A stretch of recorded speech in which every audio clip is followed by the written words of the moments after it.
If you're paying tax, it's a good thing. Tax means you made money. Exactly. It hurts me. Believe me, it hurts. Their net position, they're not accounting for tax, so they feel like they're losing wealth, but it's wealth they never had.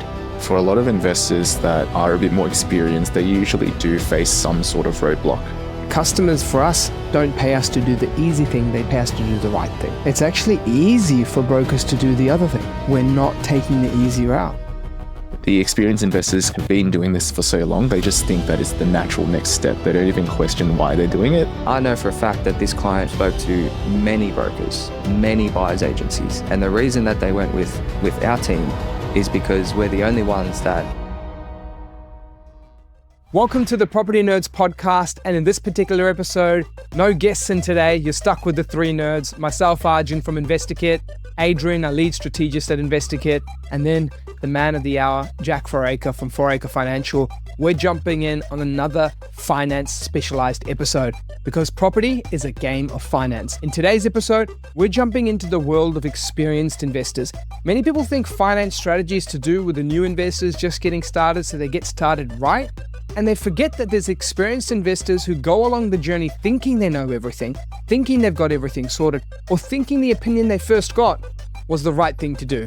And today we're going to bust those thoughts because that is not the case. When you hear the strategies, when you hear where clients were and then where they are today, you're going to be blown in terms of the results and the impact being made.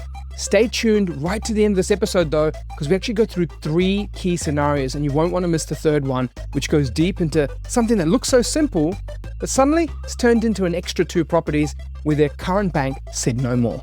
So this is going to be one to go into. Let's jump into it. Nerd alert! Property Nerds, the home for data-driven property investors, where we uncover Australia's hot and cold markets, latest headlines and trends. Jack, here on the Property Nerds show, mate. Let's start off with the first scenario. Who have you got in terms of like the client scenario here? Yeah. So this is a client that we had a conversation a couple of weeks ago. They came to us with two residential properties worth about $650, $700 a piece, and a commercial property worth about 1.15, 1.2 around there. So gone to commercial pretty early. Yeah. They did, and they actually purchased it in their personal name as well. Okay. So they came to us and they wanted to know their options. Yeah. Now, what they could have done, or they spoke to another broker and they said basically they could get another 700 or 800 and they were going to do it in their personal name again. So basically the way that we were able to, they were pretty tapped out and to get a 700K or 800K commercial asset in their personal name, it would have had to be with a third tier lender. They were really towards their max.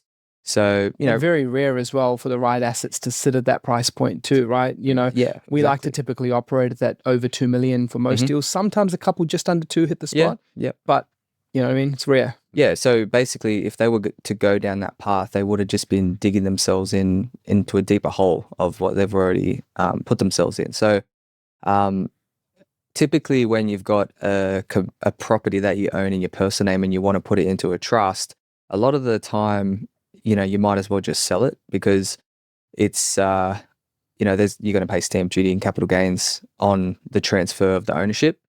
There is one thing you can do specifically with utilizing your SMS, like an SMSF, purchasing a commercial property off yourself. Wouldn't you still have to pay the fees there? Yeah, you still have to pay stamp duty and capital gains tax, but if you like the asset, like if it's a dud asset, obviously you consider getting rid of it, but they actually like this asset. Right. So they had the option of selling it, but they like it. So, you can put it into a trust and pay the stamp duty and capital gains tax, or you could put it into your super because then, you free up a lot more. Well, not only do you free up borrowing power because it goes from your personal name into a trust, but you're also selling it to your super fund. So the super fund has a deposit, they get the loan, they pay market price, and as a result of that sale, they're going to generate $400,000-$500,000 plus free up $700,000 or $800,000 worth of debt. Yeah. Now the key thing of why that's important, right now they're looking at maybe a 700 or 800K commercial asset, right? Whereas if they free up the debt and generate 500K. Well, their borrowing power is back up, and now they could get up to closer to that 2 mil mark for a purchase. That's massive. So, Yeah. but the key thing is to do it first, because once you do that, then they've still got the 2 residential properties there that have equity in it, but now they have access to the borrowing power, whereas before they didn't. So you got the 2 residential properties, and was one of those 2 the ones they sold? Or was it another third one that they sold? No, they didn't. They didn't sell anything. They just came to us with 2 residential properties and a commercial property. Got it. And Yeah. it was one of those residential properties that were moving into the super or the commercial No. itself? So you actually can't move residential property into your super Got it. because it's harder to value. It's harder to get a fair market price. But with commercial, it's actually really easy to value commercial property. Got it. So in this case, they're moving their commercial to this super. They've Yep. obviously got their own advice and reviewed that too. But now what's happened is that their commercial sits in a lower tax environment. Yeah. Their commercial borrowing capacity is freed up because it's not in their personal name, it's in their own fund, which is a separate borrowing capacity. And then number 3 is they've unlocked cash, which by the way, in commercial, it's not a very easy to unlock No. cash because people don't take equity loans commonly in commercial, right? Yeah. They usually have to sell it or hold it. And in this case, they unlock the whole cash. Yeah. And then number 4 is that they now have not only the cash to make a subsequent and larger investment, but you're saying that they can reinvest into another commercial. So they've suddenly gone to 2 commercials, Yeah. and that second commercial is much larger. And number 5, the Yeah. second commercial can be in a trust, which means it's again positive cash flow, Yeah. excluded from liabilities, and their Yeah. borrowing capacity is again good to go. Yeah. And if you look at where they Boom, started, power of strategy. Yeah, Do you know what I well, mean? Like power of strategy it's right there. huge. It's like if you look at where they started versus where they're going to be. I mean, they were staring down the barrel of, let's use round numbers. They had about 2.6 worth of property, and they were looking to make that 3 mil, right? As a result of doing this, they're still going to have 2.6 worth of property, but now they're going to add a $2 million asset to that, plus potentially another residential asset with the change in a separate trust. So just by restructuring that commercial asset into the super and then redeploying, like having the access to funds to now access equity in the residential property, generate a large deposit for a big commercial asset in a trust, they're still going to have change left over, and they can set up a separate trust to purchase another residential property in there. So, and it's just a massive difference from where they were. Yeah, if you dealt with someone who's transactional versus someone that actually says, well, here's what you can actually do. It's pretty important, I think, for a lot of investors that are a bit more experienced. They usually do face some sort of roadblock. Yeah. And it sounds like the previous broker was just looking at that next step of, hey, what can we do now? And then just call it a day rather than reviewing and seeing, look, if we do have to take a step back, how can we take the best step back forward so that we can take multiple steps forward and really grow and push the portfolio further than, what you said, the $3 million portfolio, but going to probably 4, 5, 6 as you make multiple purchases there. We've executed this type of plan a fair bit. Yeah. And it's really good when it comes up because I know it's not, it's hard for many brokers to just think of that scenario and actually make it happen and know how to do it. But it's really good to work with clients that can see the value and can look at that as a proposal and go, wow, like that's a really good outcome. You know what's even better than just saying it's hard? It's actually easy for brokers to do the other thing. And so, like across the world, I think business owners and professionals need to realize customers don't pay you on broker's case, the banks pay, but customers for us don't pay us to do the easy thing, they pay us to do the right thing. Yeah. And this is where the right thing is what will really help your customer's portfolio grow. And in this case, if I've done my math right, they've gone from 1 commercial to 2. They've gone from a better tax environment for a commercial. They've gone to a better tax environment for the commercial. And they've now extended their borrowing capacity from 2 residentials to a third, plus another commercial. Yeah. It's And in the a right game structure, it's changer. actually built for scale. Like because they've redirected money into trusts, technically, individually, they've still only got those 2 residential properties. So their ability to use that to build on top of, mate, it's, big. And when you do these strategies, it takes time because paperwork, advisors. These days, I could do it in the first conversation. No, you can do the strategy in the first conversation, but other brokers who aren't you are looking at it and going, oh, you need to speak to your accountant now. And then after that, you need to go to a lawyer to run those transfer papers. Then you need to look at advice on this. Then you need to look at advice on that. And then you need to come back to me. And then you need to go back to your accountant to set up a trust for another one. Then you need to come back to me for a pre-approval. Then you need to search for a commercial property. I could get paid now after the next purchase for a Resi quickly just by getting that one property purchase. Or I could take many, many months for me to have any benefit from this. And who knows? Customer might just put in too hard basket and go away and not even do it. And that happens, mate. That's ethics for finance 100%. Right there. That's so happens. Powerful. And that you always run that risk of saying like, yeah, I could do that for you right now. But if you just take a step back and be a bit more strategic about it, the process might take a little bit longer, but by the end of it, you're going to be so much better off. And a lot of brokers I think they're afraid of that because the client might go elsewhere or, we got to just give the best advice we can and, hope for the best. Yeah. And look, alongside that, obviously clients are getting their own formal advice from the accountant and financial planners on any trusts and SMSF movements and things like that. So, that helps when you're building a team around you to do that. So that's customer one, turning from 2 residentials and a commercial to just about to cap off with one last purchase to suddenly a scalable solution and 3 new purchases. One being the transfer of purchase and 2 new ones, plus many more on top. Before we go into customer 2, for those who are listening, but like maybe not watching, we just had the funniest little moment come up, which I don't know if these boys noticed. Jack put one leg up on the other leg across, and then I unconsciously just did it too. And then I realized that I did it, and then I just put that leg back down. I was like, why am I doing this? Like why am I just doing the same things? Now that's the collaboration finance and property needs, right? If I'm trying to be corny on that. But Jack, let's go into customer 2. And this is something you see often, Adrian. I'll let you go through what you see often here, which is the whole residential hesitancy to transition to commercial. What do you see that comes up, and why do you see that come up, Adrian, from your side? Yeah, I think for a lot of experienced investors, residential's all they know. And they continue building out the portfolio. And a lot of the time, sometimes you get, I see this where the experienced investors have been doing this for so long, they just think that it's the natural next step. They don't even question why they're doing it. It's just like, oh yeah, it's time to purchase another residential property. And what we've seen for this client and many other clients is really just questioning what their ultimate goal is, why they're building this portfolio.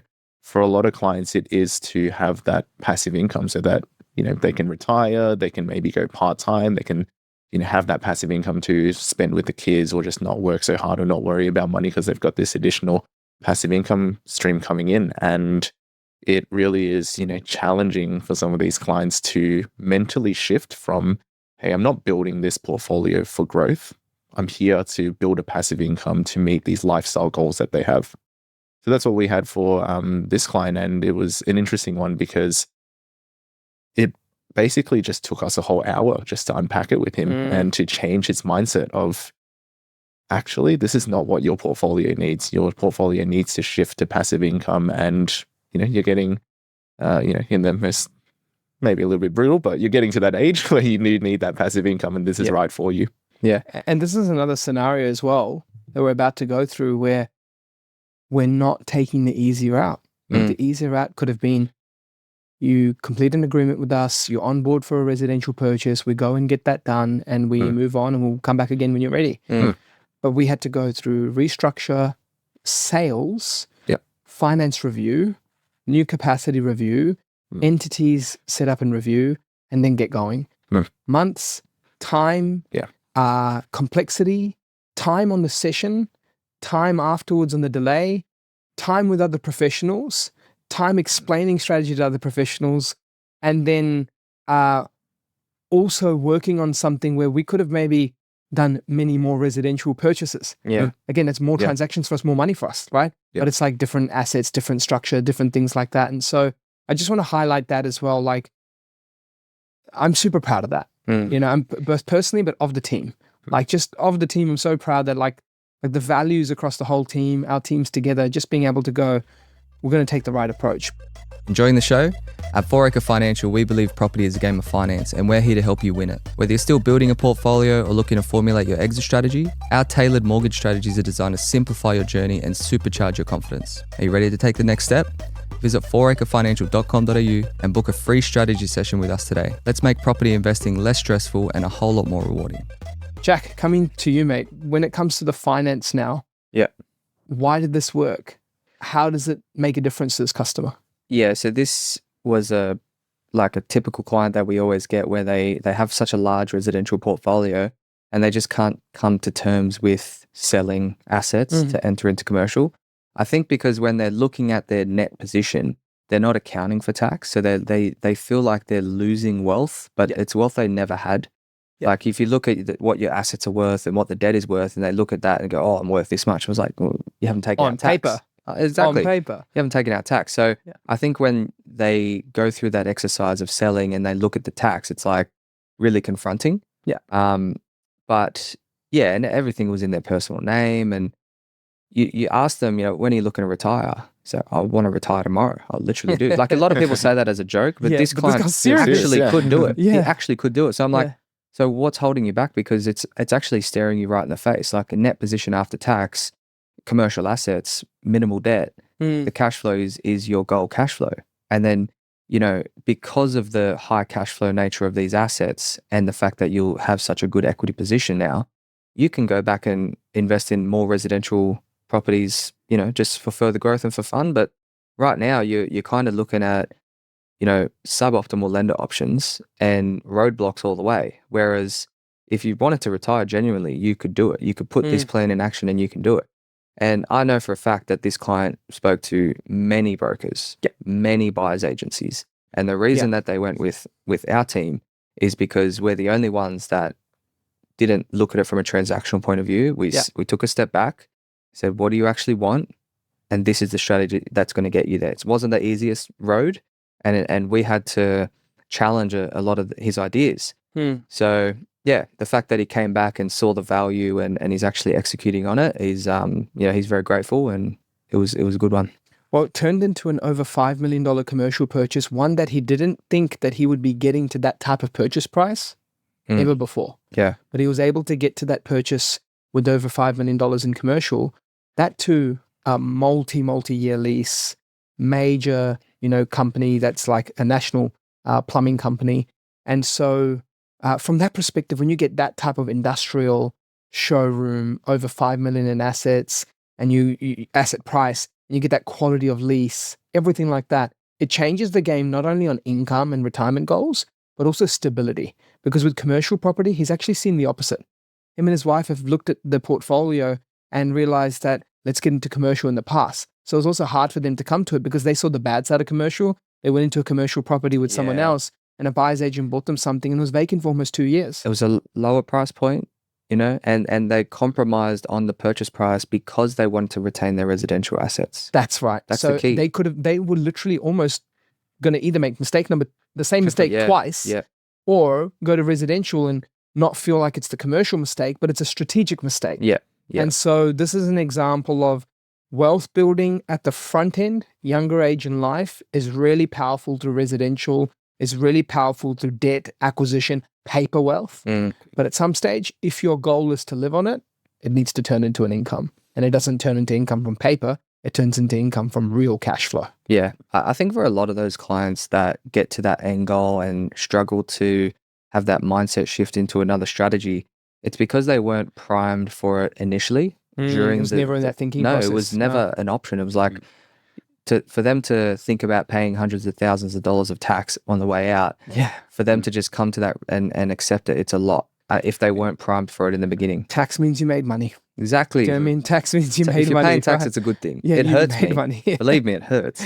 But as long as it's going to a good cause. 100%. I think it's also a good reminder for a lot of people that, like you said, it's that mindset shift of making sure people understand, hey, this is what you always wanted to do, or where we were always going from the very start. And even though it's probably also the whole mantra of, never sell, that also comes to feed into the mentality of a lot of people. I've only ever seen podcasters over 60 say that.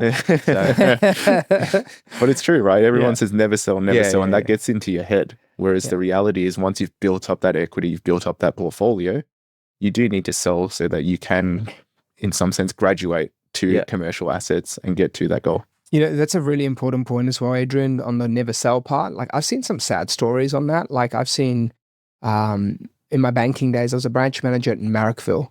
Marrickville has a, big Italian, Greek community as well. People who've been, multiple generations, Aussies, their kids here, their kids here, like grandkids, even some with like great grandkids. It's like proper, pensioners and inner West own that home for many, many years, debt free. Yeah. Now, firstly, that whole never sell part has meant that some of these couples have properties worth 2, 3, 4+ million in the inner West of Sydney, zero mortgage. But because it was just that one asset they could get to debt free, and they kept paying their mortgage down, thinking they're being great Aussies, pay off your home, just, sit tight. They have nothing to show for themselves. They don't have solid supers. They don't have anything that's like investments wise. They got into a high risk environment. And so they don't understand many times that, there's an emotional connection to the home, but like that's a $3-4 million downsize waiting to happen. And look, I'm never one to say I should force you to downsize with policy. That's a shame. Like, never tell someone what to do with their money when they've, built it, worked hard, paid it off. But I mean, there is strategy. You can live somewhere, still have a place, unlock this capital, and have a life that you can look after yourselves. I see many of these elders like coming in, door knocking, and the emotional part for me was like, we have pension Thursdays. I think it was pension Thursdays. For any of my CBA folk who remember, remind me in the comments. But pension Thursdays was, I think, like once a fortnight. And Marrickville Road was one of those branches where some people joke about this. I'm not joking about this. Some people say it was like apocalypse of zombies outside the glass doors. There's like 100+ people just knocking on the glass door with the canes and everything, just like going, hey, open up, open up. It's like 1 minute past when the doors were meant to open. We'd have good laugh with them. And I had a few lovely ladies I can remember, like, they're walking in with their walkers and they try and beat the other lady with the walker. And I'd be like, auntie, come, let's race. And then she's like, walking over. But it made me think of just many of those scenarios and stories where people are sitting on that because of that never sell. They don't have to. It's their choice. They should decide what they want to do.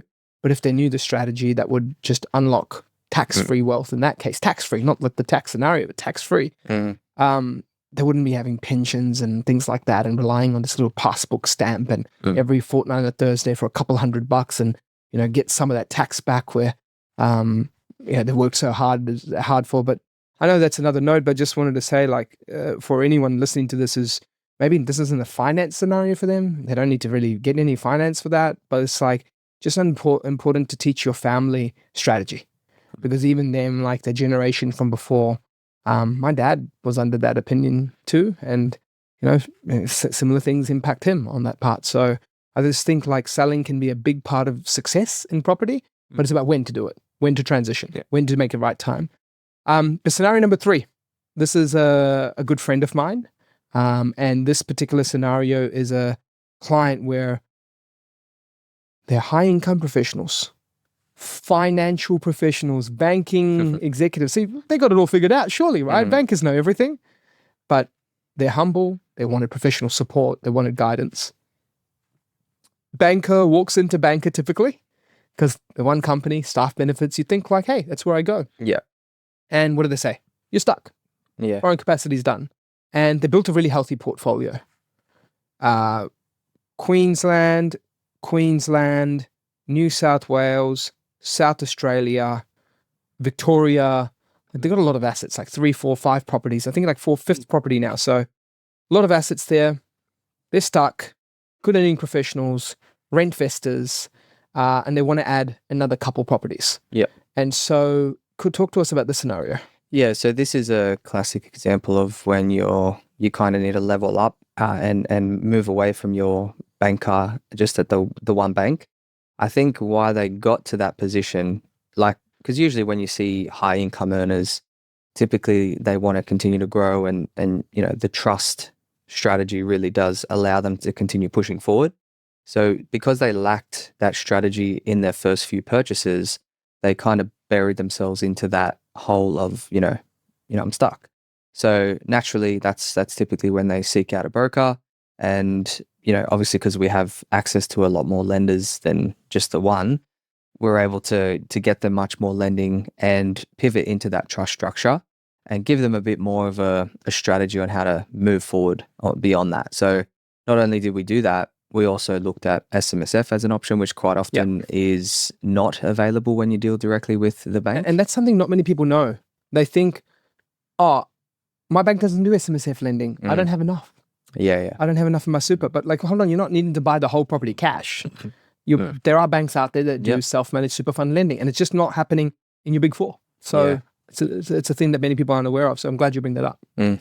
So Jack, when this client came to you, they had only been talking to the bank. And I know that, you're probably a little bit biased when it comes to the whole bank versus broker conversation, but something I... not at all. Come on, mate. Something I just really thought of was that banks have their single product, brokers have a variety of products. And that's usually a good argument of, firstly, why to consider a broker in the first place. But the second part is just around trust strategies and everything like that. Now that I'm thinking about it, banks would never really talk too much about the different, trust strategies that we can use, hey? Well, they don't talk about a lot of things. They lack strategy, and they actually, on purpose, will give you a P&I loan because it gives you more borrowing power with them. Whereas interest only providing the better cash flow in the short term, it does affect your borrowing power with those first tier lenders. Yeah. So they kind of pick and choose what they tell you, and they kind of guide you down the path that's best for them, not so much for you. And it lacks strategy. So sooner or later, because they were tapped out, we can get them a bit further to a certain extent. But what they may need to consider is to sell off an asset in their personal name to then, further invest into that first trust. Yeah. So it's kind of like undoing the mistake, or just kind of reorganizing the assets to allow you to push forward.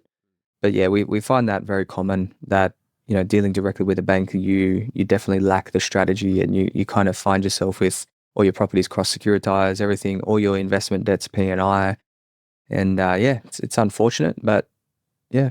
Yeah, it's a good way to put it, actually. It's just the banks will consider, how can we get you to the furthest spot just with us? Yeah, that's right. Yeah, it's like, it's also simplest and easiest because they don't have small targets. Their targets are massive. Like, some targets are pretty solid. And now the good news is they've got good remuneration structures too in some roles. They'll look after you well if you hit the targets, but they also focus on efficiency. Yeah. Because when you hit certain volume and targets, you need efficiency. And so when their efficiencies needed to be so high, you see those simplifications. Quickly, I got this really done easily for you. E-sign, ready to go, in your inbox, 1 hour approval. Yeah. Now, so much of your weight off your shoulders happens now. You're like, wow, that was easy. Wow, they were good. They were good. That was the best. That was fast. That was simple. And then because of all this good, just sign the dotted line and just accept it. Just 3 buttons and clicks. Yeah. And you've gone and cross-collateralized your loans. You've gone in on P&I on all of them. You haven't got the best interest rate either. You haven't looked at trust versus personal. You haven't looked at other banks in terms of policies, LMI waivers. You know what I mean? The whole thing happens there. But in this particular scenario, Jack, if we wind back to this customer, they've gone from their 4 properties to a 5th and the 6th, SMSF being one of them, a trust being another one. If I'm not mistaken, but you tell me actually, sorry, these 2 properties, has that actually impacted their borrowing capacity at all? Yes and no. It's complicated to answer that, but it's something that they did when they were told they couldn't. And we've actually given them a way to expand on that. So by selling one property that's owned in their personal name, they could basically replace that with 2 as a result of it, just by the way that we've structured the other 2 purchases. So yeah. But also now they've got an SMSF property which is separate in capacity. They've got a trust which, as time grows on, will get to positive at some stage. Yeah. And when that time comes when it is positive, they've now excluded another asset. So they've still got the same situation as where they are. Yeah. but they've gotten 2 extra assets, which by the way is already a big win. Yeah. An extra $1 million plus in compounding wealth. Yeah. And then on top of that, they've set themselves up with further scalability. And that's what it's all about. So like this particular investor episode is for experienced investors. It's just letting you know, look, it's also for first time and early investors knowing the importance of strategy. Yeah. But specifically for experienced, I want to talk to experienced investors who own property. There is a whole new level of like unlocking capability. There is a whole new level of unlocking like outcome for you. And when you chart out from a strategy end, the extra property, Adrian, the extra 2 properties, like 2 properties in someone's journey versus 4 is the difference between half your passive income of 100K being hit versus all of it, right? Like we had Ryan and Lauren here from Darwin, clients of ours. They've purchased 5 properties by 30. And those 5 properties by 30, they mapped out that if they only had 3, they would not hit 100K passive by the time they needed it. They would hit about 60 to 75. So it just shows you what an extra 2 can do. Game changer. Yeah. So that's it from this episode. If you'd love to, have finance strategies like this on your side to grow a portfolio, reach out to the team at Foraker Financial. Jack's got a team of legends there helping people apply strategies like this. Those 3 customers are customers that have used Foraker Financial to get ahead. They're the clients of Foraker Financial and the team there that have been able to get that extra leverage of growth and extra strategy to not have them stuck in their journey, but reach and go beyond the goals that they originally had. And that's what it's all about when it comes to finance, because property is a game of finance. So reach out to the team at 4Acre. So that's acreage acre, and it's 4, the number 4, FOURACRE financial.com.au. So it's 4acrefinancial.com.au. Thank you so much for tuning into this podcast. To hear more like this and to help us spread the word, don't forget to leave us a rating and follow along for our next episode. The information featured in this podcast is general in nature and does not take into consideration your financial situation or individual needs and should not be relied upon. Before making any investment, insurance, tax, property, or financial planning decision, you should consult a licensed professional who can advise whether your decision is appropriate for you. Guests appearing on this podcast may have a commercial relationship with the companies mentioned. Game over.